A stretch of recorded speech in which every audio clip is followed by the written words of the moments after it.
Le plus étrange des secrets de Earl Nightingale. Lecture faite par Leila Belagdar. Je ne peux conserver davantage mon secret, et je me dois de vous le révéler, car mon secret est le secret le plus étrange au monde. Il n'y a pas si longtemps, lors d'un interview donné à Londres, un journaliste a posé cette question à Albert Schweitzer, éminent docteur et prix Nobel. Docteur, quel est le principal mal des hommes d'aujourd'hui? Cet éminent docteur resta un moment silencieux, analysant le plus finement possible le problème et répondit: L'être humain ne pense pas. Voici très brièvement, mais très explicitement, le propos dont je veux vous entretenir maintenant. Si nous examinons notre monde d'aujourd'hui, et sans nier les nombreux problèmes qui accablent les uns et les autres, nous pouvons sans mentir affirmer que ce monde est un véritable âge d'or. Cette prospérité, nous l'avons languie, nous l'avons rêvée, et nous lui avons dévoué nos forces pendant des milliers d'années. Maintenant, nous avons tout oublié, et considérons qu'elle va de soi. Nous, aux États-Unis, sommes particulièrement privilégiés. Nous vivons dans le pays le plus riche qui ait jamais existé sur la Terre. Un pays qui offre à chacun une foison d'opportunités pour atteindre les sommets de la richesse et de la gloire. Et que voyons-nous? Un gâchis. Prenons 100 hommes, tous âgés de 25 ans, et mettons-les sur la case de départ de la réussite sociale. Laissons le temps passer et retrouvons nos 100 hommes à l'âge de 65 ans. Quel est le bilan? À 25 ans, tous avaient confiance dans leurs forces et dans leurs capacités. Ils désiraient avidement ce succès que tous espèrent. Leurs propos exprimaient ce désir et leurs yeux brillaient de cette lumière si spécifique à ceux qui aspirent à la vie. Leur carrière avançait résolument en avant et la vie était alors un magnifique terrain d'aventure. Maintenant, ils ont atteint 65 ans. Et voici le bilan. 1 est riche, 4 n'ont aucun souci financier, 5 travaillent encore, 54 ont besoin d'une assistance. Au total, seuls 5 hommes sur les 100 ont réussi. Pourquoi tous ces échecs? Pourquoi l'enthousiasme et l'aspiration de leurs 25 ans n'ont-ils pas abouti? Pourquoi leurs rêves, leurs espoirs et leurs plans sont-ils restés lettres mortes? Pourquoi cette si grande disproportion entre réussite et échec, entre ceux qui réalisent leurs attentes et ceux qui ne les réalisent pas? Définition du succès. Sur nos 100 hommes, 5 seulement ont réussi, soit 5%. Mais qu'est-ce que le succès pour que nous puissions dire qu'un tel a réussi et qu'un tel n'a pas réussi? Le succès est la réalisation progressive d'un idéal qui vaut la peine. Lorsqu'un homme travaille dans un but déterminé et sait vers où il avance, sa vie est un succès. Autrement, sa vie est un échec. Le succès est la réalisation progressive d'un idéal qui vaut la peine. Rollo May, un psychiatre réputé, a écrit un livre merveilleux, Man's Search for Himself, ou L'homme à la recherche de lui-même. Dans ce livre, il écrit: Dans notre société, l'opposé du courage n'est pas la poltronnerie, mais la conformité. Conformité, voilà le drame de notre époque. L'homme n'aspire plus à être lui-même, mais à être l'autre. Il le suit sans savoir pourquoi et sans savoir où il va, réconforté dans la douce idée qu'il fait comme tout le monde. Les statistiques montrent que l'Amérique compte plus de 14 millions de personnes âgées de 65 ans et plus. Or, sur ces 14 millions, environ 13 millions sont des personnes financièrement assistées, car ne disposant pas de revenus suffisants pour assurer leurs besoins minimaux. L'enfant apprend à lire vers l'âge de 7 ans. Il a à prendre en charge sa vie et souvent à assumer également les charges d'une famille à 25 ans. Il arrive à 65 ans et ne sait pas être financièrement indépendant alors qu'il réside dans le pays le plus riche que la Terre n'ait jamais connu. Pourquoi? Parce qu'il aspire avant tout à la conformité, Au lieu de s'engager dans le chemin des 5% qui réussissent, son aspiration à faire comme les autres le conduit dans le chemin des 95% qui échouent. D'où vient cette aspiration à la conformité au point de renoncer à toute affirmation de soi? Généralement, ces personnes sont incapables de répondre à cette question. Elles ne savent pas vraiment. En fait, elles sont pieds et mains liés dans les hasards de la vie. Elles sont convaincues qu'elles ne peuvent pas agir sur les événements, que ceux-ci sont gouvernés par des forces extérieures totalement hors de leur contrôle. Elles ont renoncé et se laissent ballotter au gré de ces soi-disant forces. Elles se laissent diriger au lieu de se diriger elles-mêmes. Un sondage a été réalisé sur un très grand nombre d'hommes. Parmi les questions qui leur furent posées, une nous intéresse plus particulièrement. Pourquoi travaillez-vous? Pourquoi vous levez-vous tous les matins? 19 personnes sur 20 ne répondirent pas à cette question. 19 personnes sur 20 ne savent pas pourquoi elles travaillent, pourquoi elles se lèvent tous les matins à la même heure. Pour celles qui répondent, le refrain est le même. Tout le monde se lève pour aller travailler. Voilà le moteur de leur vie. Vouloir faire comme tout le monde. Voilà le drame de leur vie. Revenons à notre définition du succès, de l'homme qui réussit. Le seul homme qui réussit est celui qui réalise progressivement un idéal qui vaut la peine. La personne qui a une vision claire de son avenir et œuvre précisément pour réaliser cette vision, cette personne est un gagnant et ne peut pas perdre.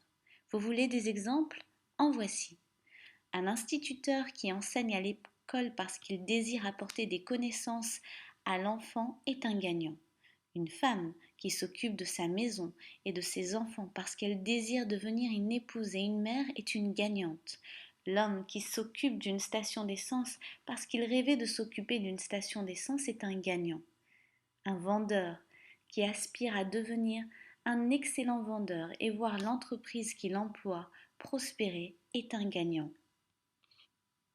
Toute personne qui exerce le métier qu'elle désirait précisément exercer est un gagnant. Or, uniquement une personne sur 20 réussit dans cela. Les autres, elles exercent leur métier parce qu'il faut travailler et non pas parce qu'elles désiraient ce métier. Sans intérêt personnel, point de véritable concurrence. Nous ne devons pas nous soucier de la concurrence, mais bien plus de savoir créer.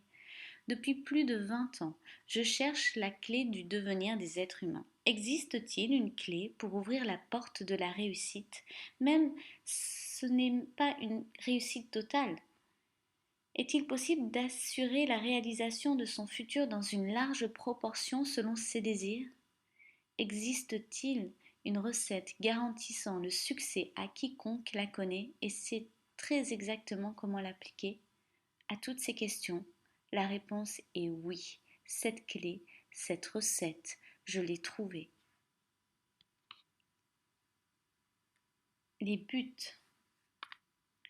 Vous êtes-vous déjà demandé pourquoi tant d'hommes travaillent très dur, sont scrupuleux à rester dans la totale honnêteté sans que la réussite soit au rendez-vous, sans qu'ils en retirent de la satisfaction, alors que d'autres travaillent beaucoup moins, versent souvent dans la malhonnêteté et connaissent une totale réussite? Les dés sont constamment de leur côté, ils touchent de la poussière et elle devient de l'or. Avez-vous remarqué cette tendance qui veut que le succès entraîne le succès et que l'échec entraîne l'échec? Pourquoi en est-il ainsi? Est-ce une fatalité à laquelle le perdant ne peut échapper?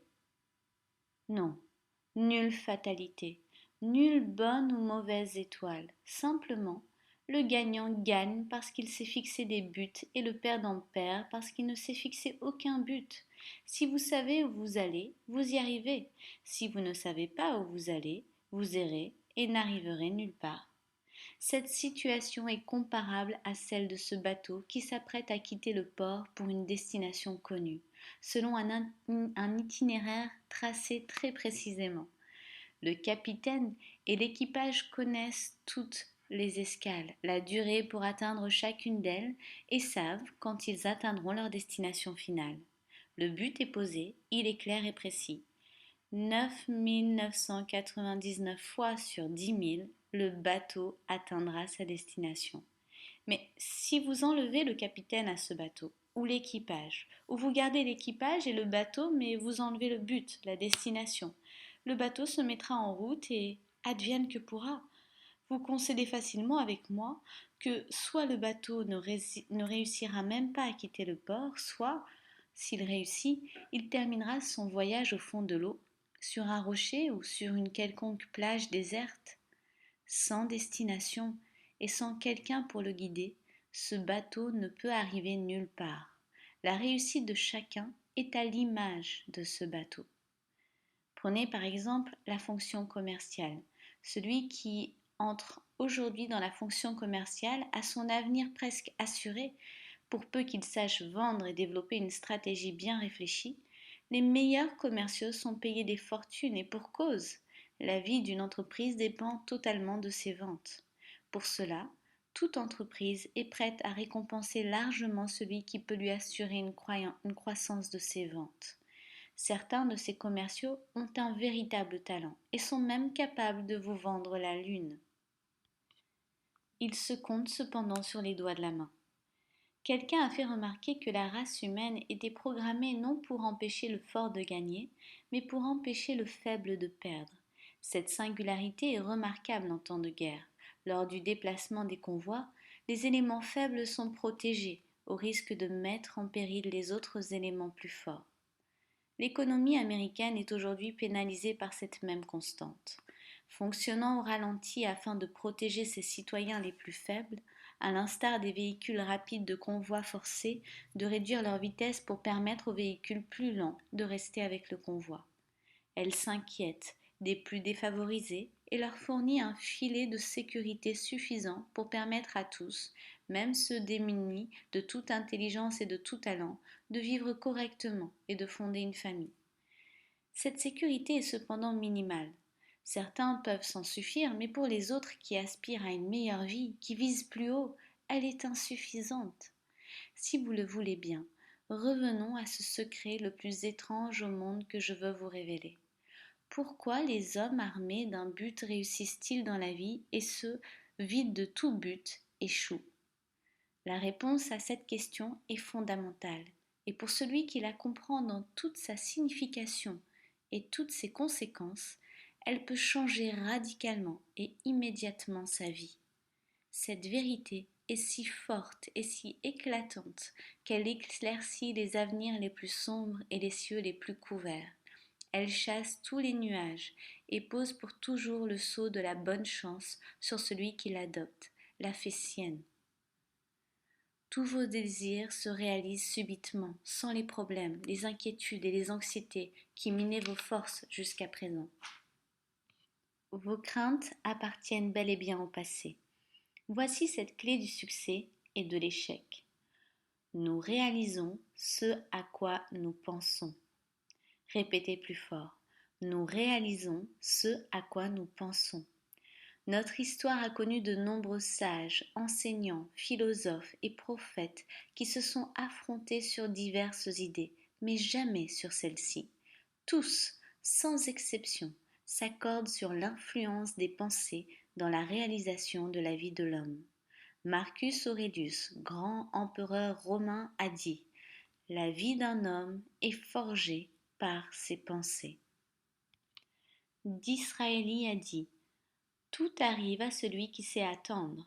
Après de longues méditations, je suis arrivé à la conclusion que l'homme qui se fixe un but l'atteint tôt ou tard, car rien ne peut résister à une volonté forte qui se bat pour sa réalisation. » Ralph Waldo Emerson a dit « L'homme devient l'objet de la pensée qui accapare son esprit. » William James a dit « La plus grande découverte de ma génération est la capacité des êtres humains à changer leur vie par un simple changement d'esprit. » Et aussi, Nous avons uniquement besoin de penser froidement comme si la chose était vraie, et elle deviendra inévitablement vraie de par son intégration de plus en plus forte dans notre vie même. Son intégration à nos habitudes et nos émotions sera si forte qu'elle fera naître en nous ces mêmes intérêts qui caractérisent une opinion. Il a également dit: si vous vous préoccupez suffisamment d'un résultat, vous l'atteindrez presque certainement. Si vous désirez devenir riche, vous serez riche. Si vous désirez devenir un érudit, vous serez un érudit. Si vous décidez de devenir bon, vous serez bon. Il y a cependant une condition. Vous devez vouloir atteindre sincèrement et profondément ce niveau, et ne vouloir atteindre dans le même temps aucun autre niveau avec la même force. Le docteur Norman Vincent Peale a dit: c'est l'une des plus merveilleuses lois de l'univers. Je l'ai découverte avec passion alors que j'étais très jeune, mais elle n'a vraiment illuminé ma vie que bien plus tard. En dehors de ma relation avec Dieu, elle est l'une de mes plus grandes découvertes, sinon la plus grande. Pour la résumer brièvement et simplement, si vous pensez en termes négatifs, vous obtenez des résultats négatifs. Si vous pensez en termes positifs, vous obtenez des résultats positifs. Cette constatation est élémentaire, mais elle est à la base d'une loi étonnante gouvernant la prospérité et la réussite. En 3 mots: croyez et réussissez. William Shakespeare l'a exprimé sous cette tournure: nos doutes sont traîtres car ils introduisent en nous la crainte d'essayer. Faute d'essayer, nous perdons beaucoup. Georges Bernard Shaw a dit: les gens tempêtent toujours contre les circonstances qui forgent leur réalité. Je ne crois pas aux circonstances. Ceux qui obtiennent beaucoup de ce monde sont ceux qui recherchent activement et farouchement les circonstances qu'ils désirent pour eux-mêmes et les créent s'ils ne les trouvent pas.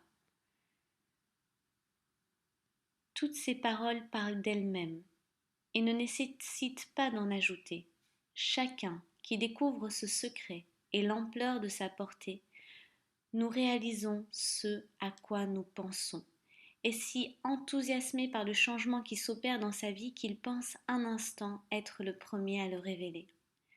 Fort de cette nouvelle base, il devient tout à fait raisonnable d'affirmer que celui qui se fixe un but concret et présentant pour lui un véritable intérêt réalisera nécessairement ce but. Pourquoi? Parce qu'il y pense constamment, jour et nuit. Or, nous réalisons ce à quoi nous pensons. L'inverse, cependant, tout aussi vrai. Celui qui ne se fixe aucun but ne sait probablement pas où il va. Ne sachant pas où il va, ses pensées ne sont que confusion, inquiétude et crainte. Lui aussi réalisera ses pensées, et sa vie deviendra une vie de frustration, de crainte, d'anxiété et d'inquiétude. Puisqu'il ne pensait à rien, il devient ce rien. Vous récoltez ce que vous semez. Maintenant, comment ce principe fondamental fonctionne-t-il? Pour quelles raisons nos pensées doivent-elles se réaliser? D'après nos connaissances en la matière, voici ce que nous pouvons dire. Pour que vous compreniez mieux mes propos, je vais les illustrer par une situation, similaire dans sa démarche au fonctionnement de l'esprit humain. Prenez un fermier et un champ dont la terre est si bonne et si fertile que toutes les options de culture sont possibles. Notre fermier peut décider d'y planter tout ce qu'il désire, sans que cela fasse de différence pour la terre. Une restriction seulement, il ne peut récolter que ce qu'il sème. Impossible de récolter des carottes s'il sème des graines de navet. L'esprit humain fonctionne de cette manière. Vous pouvez y mettre tout ce que vous voulez. Il ne fait pas de différence. Mais de la même manière que vous ne pouvez récolter que ce que vous semez, votre cerveau ne peut réaliser que les pensées que vous y mettez. Revenons à notre fermier, disposant de 2 graines, l'une de maïs et l'autre de belladone, une fleur toxique pour l'homme. Il décide de les planter toutes les 2. Il creuse 2 petits trous dans la terre, y pose une graine dans chacun d'eux, les recouvre de terre, arrose régulièrement l'endroit et soigne ces graines exactement comme il faut. Que va-t-il se produire? Le résultat, il est inscrit dans la Bible. Vous récoltez ce que vous semez. La fonction de la terre est totalement mécanique, non réfléchie.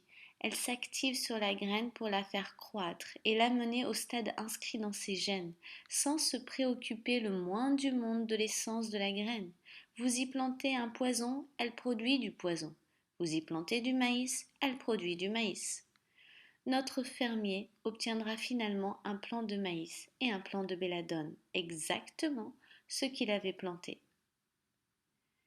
Certes, l'esprit humain est bien plus fertile, incroyable et mystérieux que la terre, mais il s'y apparente dans son fonctionnement. Comme la terre, il accepte tout ce que vous lui donnez. Succès, échec, but concret, confusion, malentendu, crainte, inquiétude, etc. Mais il produit uniquement à partir de cette matière première. Vous récoltez ce que vous semez. Certains pensent que l'être humain a conquis tous les continents. C'est une erreur. Il en est un, grand, plus riche que nos rêves les plus fous ne peuvent l'imaginer, qui reste encore à défricher, le continent de l'esprit humain. Il est immense et prêt à toutes les semailles. Si ce trésor est véritablement tel que je le décris, pourquoi les gens ignorent-ils cette bonne fortune à portée de leurs mains et utilisent-ils si peu leur esprit? La question se pose effectivement et mérite bien un livre à elle seule. L'esprit est un équipement standard fourni à tout être humain à sa naissance, et comme tout ce qui est gratuit, il est totalement déprécié.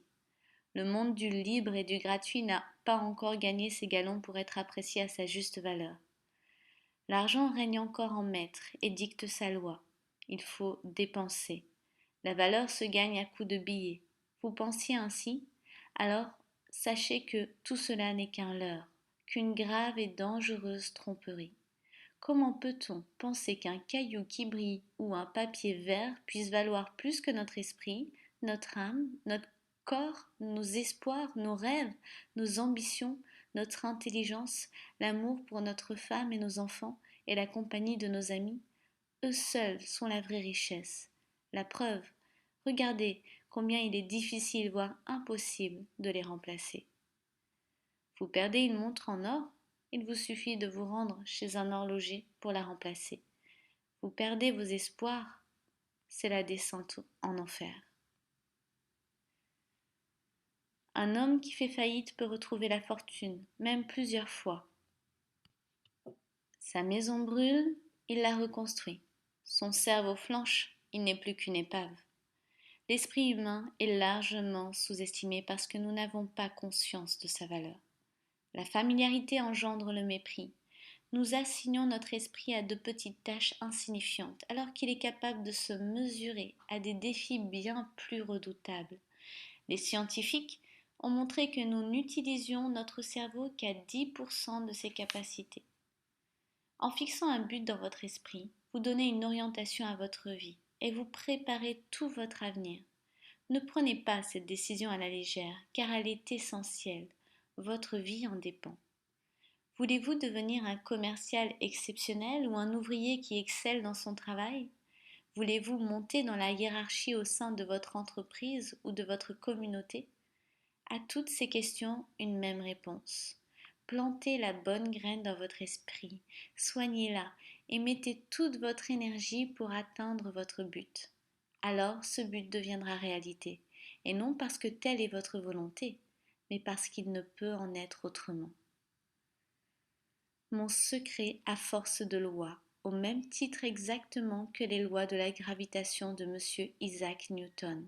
Si vous ne doutez pas qu'une personne qui saute dans le vide depuis le dernier étage d'un immeuble s'écrasera inévitablement au sol, en vertu du principe de la gravitation qu'un corps descend et ne monte pas, vous ne pouvez pas douter qu'une personne qui se fixe un but et s'y emploie de toutes ses forces l'atteindra.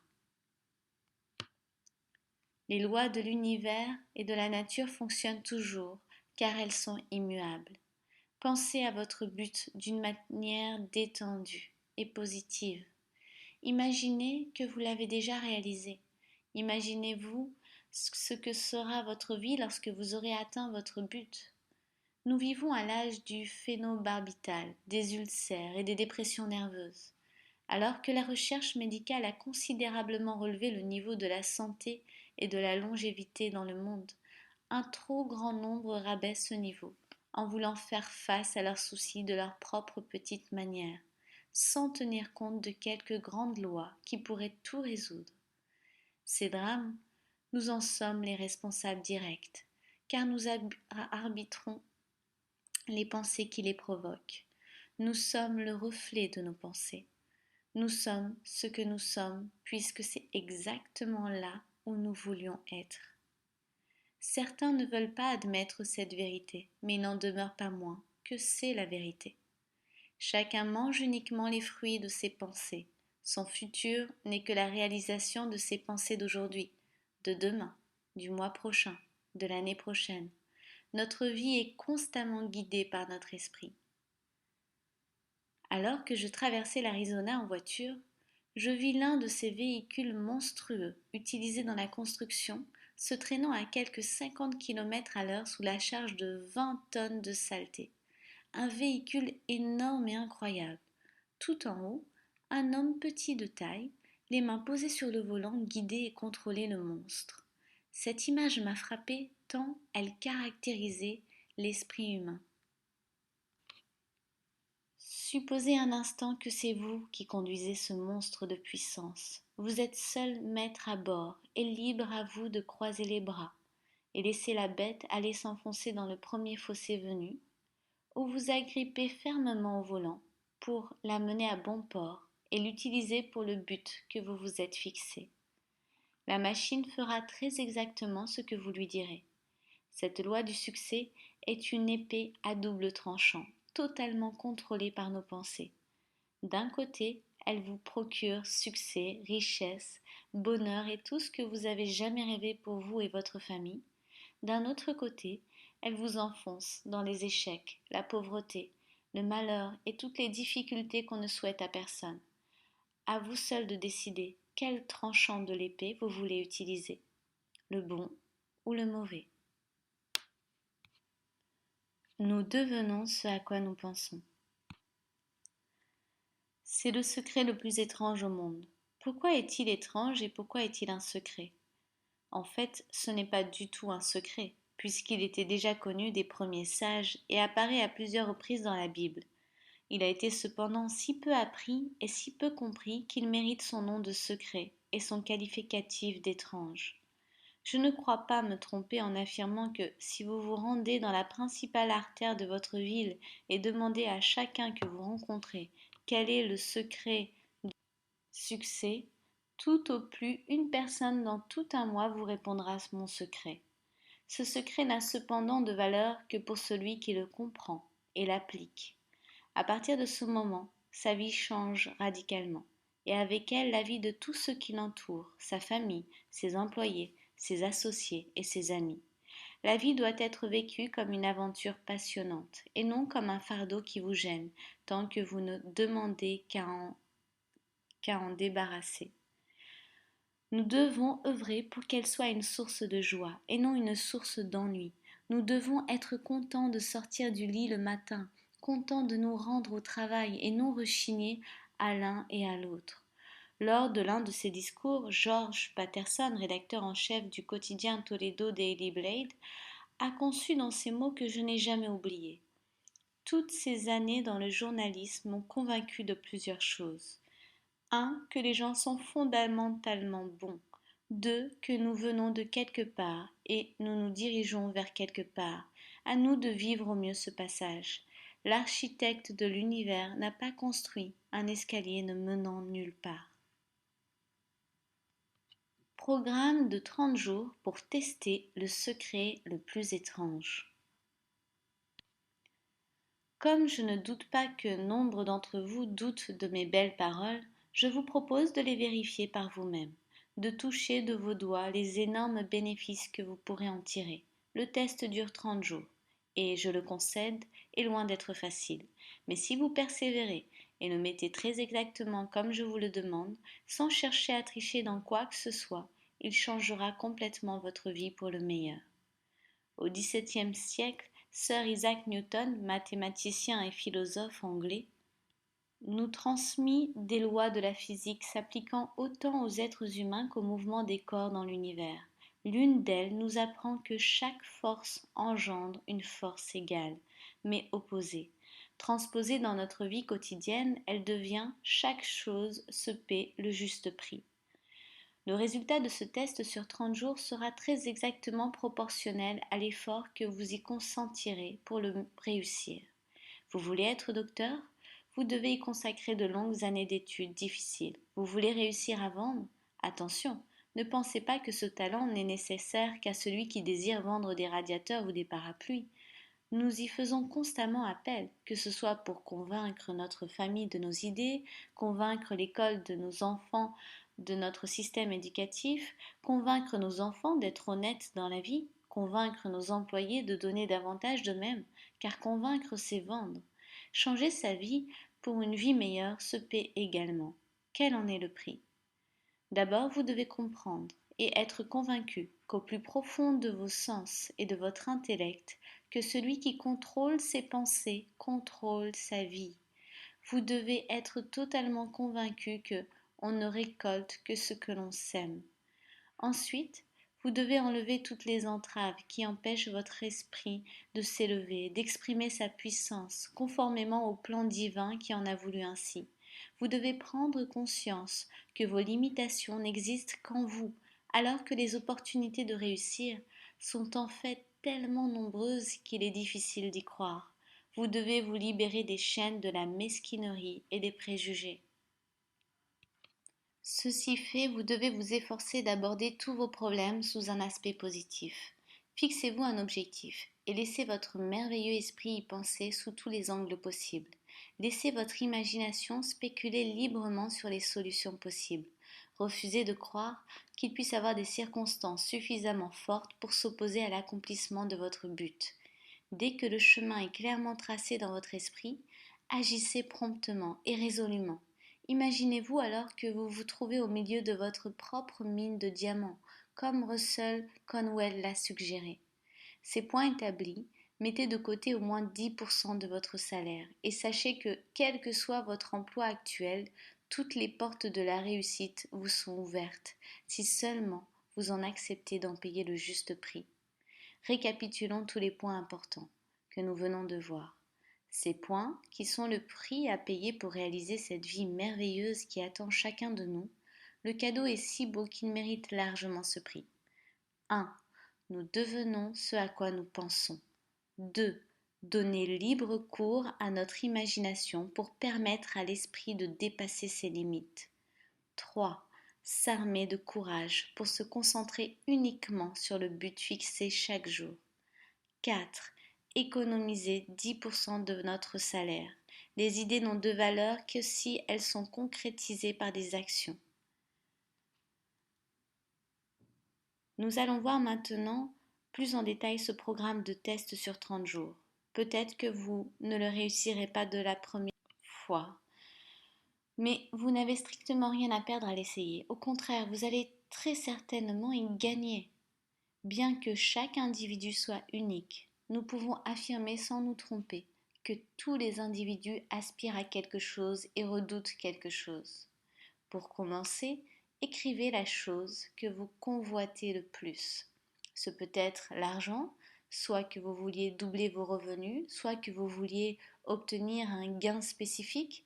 Ce peut être une belle maison, la réussite professionnelle, un titre honorifique, l'harmonie au sein de la famille ou tout autre désir.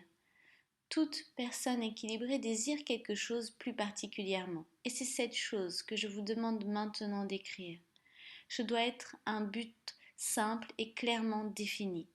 Nul besoin de montrer le papier à qui que ce soit, mais vous devez l'avoir constamment avec vous pour pouvoir le regarder plusieurs fois par jour.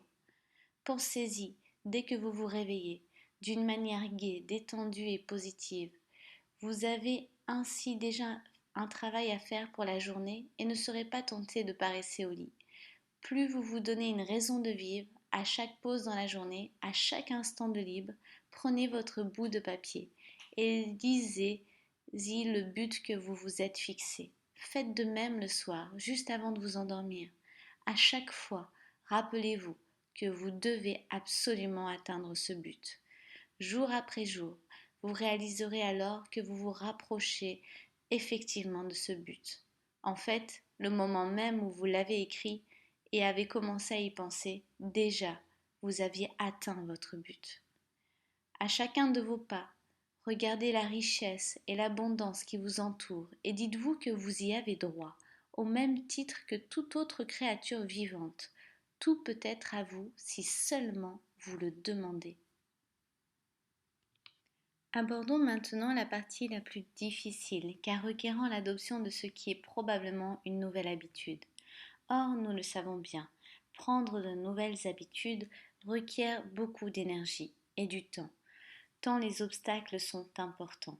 Cependant, une fois que cette habitude est formée et bien ancrée en nous, elle nous accompagnera pour le reste de votre vie.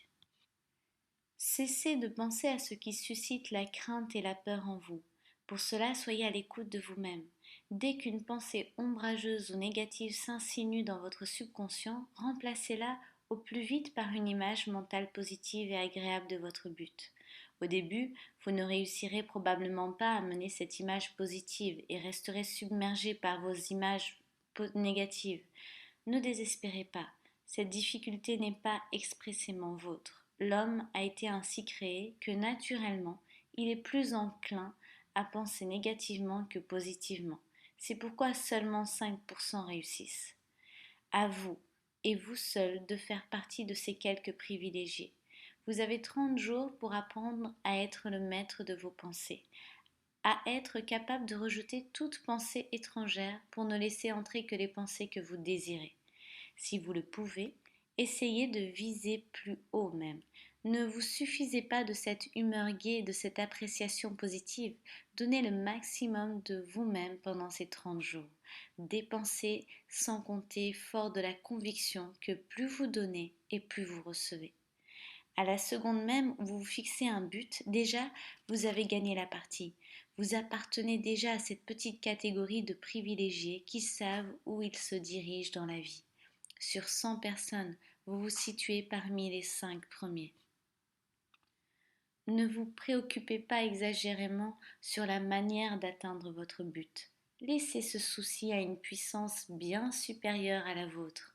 Employez-vous uniquement à avoir une vision claire et précise, idée de votre but, et les réponses vous arriveront en temps et en lieu voulu. Rappelez-vous ces mots. Mettez-les constamment devant vos yeux pendant ce mois de test. Demandez et vous recevrez. Recherchez et vous trouverez. Frappez à la porte et elle s'ouvrira. Celui qui demande reçoit. Celui qui cherche trouve. Celui qui frappe à la porte la verra s'ouvrir. Voilà, c'est aussi simple et merveilleux que cela. C'est même si simple que pour nous qui vivons dans un monde apparemment compliqué, nous ne pouvons pas admettre que la réussite puisse se ramener uniquement à la définition d'un but et la foi dans sa réalisation. Vous avez 30 jours pour vous prouver le contraire. Vous vendez? Mettez-y toute votre ardeur, même sans agitation ni précipitation incontrôlée. Votre action doit être calme, confortée par la joie de celui qui sait que le temps bien employé lui procurera avec abondance ce qu'il attend et désire. Si vous êtes une femme au foyer, consacrez ces 30 jours à votre maison, à votre famille, sans penser recevoir quoi que ce soit en retour. Vous serez stupéfié de voir comment votre vie s'améliorera. Quel que soit votre travail, exécutez-le comme jamais vous ne l'avez fait jusqu'à présent. Si pendant ce même temps, vous gardez constamment en tête votre but et le lisez sur la note que vous avez écrite, vous verrez votre vie changer de jour en jour, à votre grand étonnement et émerveillement. Dorothy Abrams, rédactrice et auteure de renom, a expérimenté ce secret pour elle-même et raconte son expérience à la fin de son livre. Wake up and live, réveille-toi et vis. Toute sa philosophie se résume à ces quelques mots. Œuvre dans la totale conviction que tu ne peux échouer. Pour avoir mis en application sa philosophie avec sincérité et foi, Dorothy Abrams va maintenant de succès en succès. Si vous voulez réussir votre test sur 30 jours, surtout ne commencez pas sur un coup de tête, mais uniquement après une décision mûrie et réfléchie pour ne pas abandonner au premier obstacle, à la première déconvenue. La persistance est exigée et point de persistance sans foi. Pour continuer une action qui n'apporte pas immédiatement les résultats escomptés, la foi dans la réussite finale est indispensable. Si vous échouez pendant ces 30 jours, et j'entends par là que vous réalisez soudainement que vous êtes accablé de pensées négatives, remettez les compteurs à zéro et recommencez. Effacez ces mauvaises idées. Attendez que les pensées positives reviennent à votre esprit et à partir de là, commencez une nouvelle période de 30 jours. Un nouveau comportement ne peut pas prendre la force d'une habitude en un ou quelques jours. Persévérez jusqu'à terminer une période de 30 jours, sans faute, et gagnez votre place au sein de cette merveilleuse minorité, pour qui pratiquement rien n'est impossible. N'oubliez pas votre note de rappel. Elle est essentielle à la réussite de vos 30 jours de test.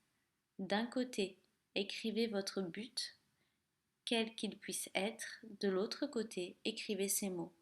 Demandez et vous recevrez. Cherchez et vous trouverez. Frappez et la porte s'ouvrira.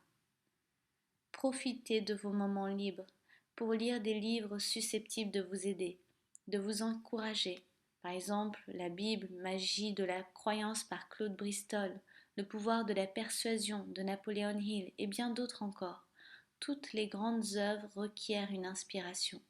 Aussi, pour réaliser la vôtre, en l'occurrence réussir vos 30 jours de test, utilisez tous les moyens pour maintenir votre inspiration à un niveau maximal. Un point essentiel, ne vous laissez pas envahir par l'inquiétude, car l'inquiétude engendre la crainte, et la crainte handicape. Or, au début, le danger est grand que vous vous inquiétez devant tout ce que vous avez à accomplir. Le remède est simple. Pensez et voyez uniquement votre but. Le détail de sa réalisation se présenteront d'eux-mêmes à vous. Employez-vous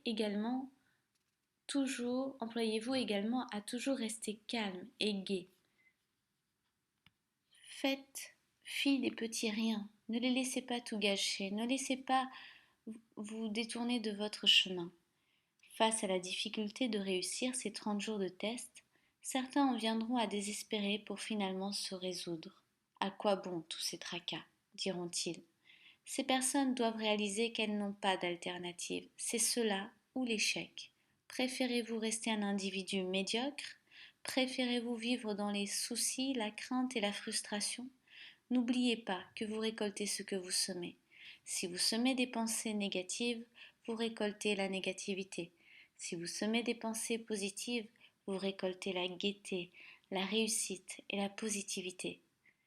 Maintenant, le temps passant, vous allez probablement oublier tout ce que vous venez d'entendre. Pour garder ce souvenir bien vivant, relisez plusieurs fois ce livre. Pensez sans cesse à ce que vous devez faire pour que cela devienne une véritable habitude. Réunissez régulièrement votre famille pour, tous ensemble, lire mon propos. La plupart des hommes affirment haut et fort vouloir faire de l'argent. Les seuls qui font de l'argent sont ceux qui travaillent à l'hôtel des monnaies. Les autres ne peuvent que gagner de l'argent. Cette différence échappe à beaucoup, d'où leurs échecs. Ils ne recherchent rien, n'offrent rien. Cela n'est pas et ne sera jamais la bonne manière pour gagner de l'argent. Nulle autre alternative que celle de fournir des services ou des produits nécessaires et utiles. En échange de ces produits et services, d'autres donnent de leur argent. La simple loi mathématique nous apprend que l'importance de ce retour financier est directement proportionnelle à l'importance des services. Le succès n'est pas le résultat, mais la cause d'un afflux d'argent et il est directement proportionnel à notre service. La plupart des personnes pensent exactement l'inverse, que seul celui qui a déjà gagné beaucoup d'argent peut clamer « j'ai réussi ». Qu'elles réfléchissent et constatent leur erreur. L'argent découle forcément du succès et non le succès de l'argent. Revenez à l'époque du chauffage au bois et supposez qu'un homme s'assoie devant son chauffage et lui dise: chauffe et uniquement ensuite je t'ajoute du bois. Stupide, n'est-ce pas? Mais savez-vous combien d'hommes et de femmes agissent exactement à l'instar de ce sot pour leur propre vie? Des millions. De la même manière que nous devons mettre de l'essence si nous voulons que la voiture avance, nous devons fournir d'abord un service et uniquement ensuite pouvons-nous espérer une entrée d'argent. Notre souci premier ne doit pas être l'argent, mais le service. Occupez-vous seulement à construire, travailler, rêver et créer. La prospérité et l'abondance viendront d'elles-mêmes en leur temps. La prospérité est fondée sur la loi de l'échange mutuel stipulant que toute personne qui contribue à la prospérité connaît à son tour la prospérité. Celle-ci proviendra soit des bénéficiaires directs de son service, soit d'autres personnes, mais forcément, elle lui arrivera. Chaque action génère une action égale et opposée. Pendant votre période de 30 jours, rappelez-vous que votre succès dépend directement de la qualité et de la quantité de votre service. Comment les mesurer? Par la quantité d'argent que vous recevez en contrepartie. Personne ne peut devenir riche sans enrichir les autres. Une loi ne souffre d'aucune exception. Pensez à tous les métiers que vous trouvez dans une ville et essayez d'évaluer la quantité de services de chacun. Exercice très intéressant, n'est-ce pas? Certains évoluent dans le domaine spirituel, tels les ministres, les religieux et autres personnes qui dévouent envers les autres, et elles aussi reçoivent en proportion de leurs services. Si vous avez compris cette loi, vous pouvez aisément fixer votre propre fortune. Vous voulez davantage, offrez davantage. Vous voulez moins, offrez moins. C'est le prix que vous devez payer pour obtenir ce que vous voulez. Si vous pensez pouvoir vous enrichir en trompant les autres, vous allez rapidement déchanter. Vous récoltez ce que vous semez, comme vous respirez ce que vous avez expulsé. Ne faites jamais l'erreur de penser qu'il puisse en être autrement. C'est impossible. Les prisons et les rues désertées sont remplies de ces personnes qui ont voulu vivre d'après leurs propres lois, sur la seule base de leurs intérêts.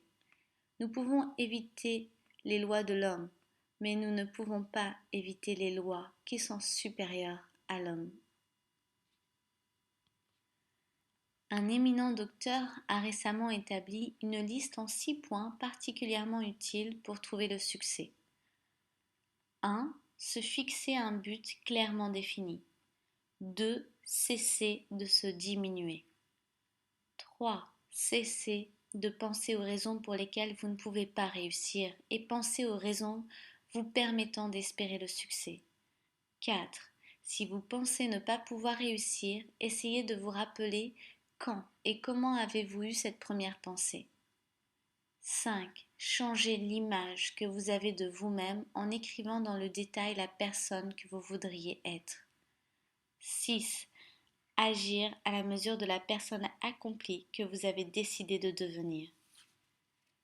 L'auteur de cette liste est un éminent docteur en psychiatrie, David Harold Fink. Écoutez sa voix et écoutez la voix de tous les experts qui n'ont cessé de répéter, aussi loin que nous possédons de traces dans l'histoire, pour devenir la personne que vous rêvez de devenir, vous devez payer le prix. Somme toute, atteindre le succès n'est pas plus difficile que vivre dans l'échec. Terminez vos 30 jours de test, recommencez-les une seconde fois, une troisième fois, jusqu'à ancrer en vous vos nouvelles habitudes et les vivre intensément. La vérité vous apparaîtra au grand jour et vous ne voudrez plus vous en séparer. Vivez profondément votre nouvelle vie et voyez comment les portes de l'abondance s'ouvrent largement devant vous, déversant sur vous un flot de richesses que vous n'avez jamais espéré. De l'argent, vous en gagnerez en quantité, mais bien plus, vous gagnerez en paix intérieure, vous appartiendrez à cette minorité privilégiée entre tous de pouvoir vivre dans la sérénité, la gaieté et la réussite. Commencez dès aujourd'hui ce changement merveilleux. Perdre? Vous n'avez rien à perdre. Gagner? Vous avez toute une vie à gagner. Nous espérons que vous trouverez la force d'appliquer tous les principes que nous avons ramenés dans ces livres. Ne manquez alors pas de nous écrire pour faire savoir les changements intervenus dans votre vie.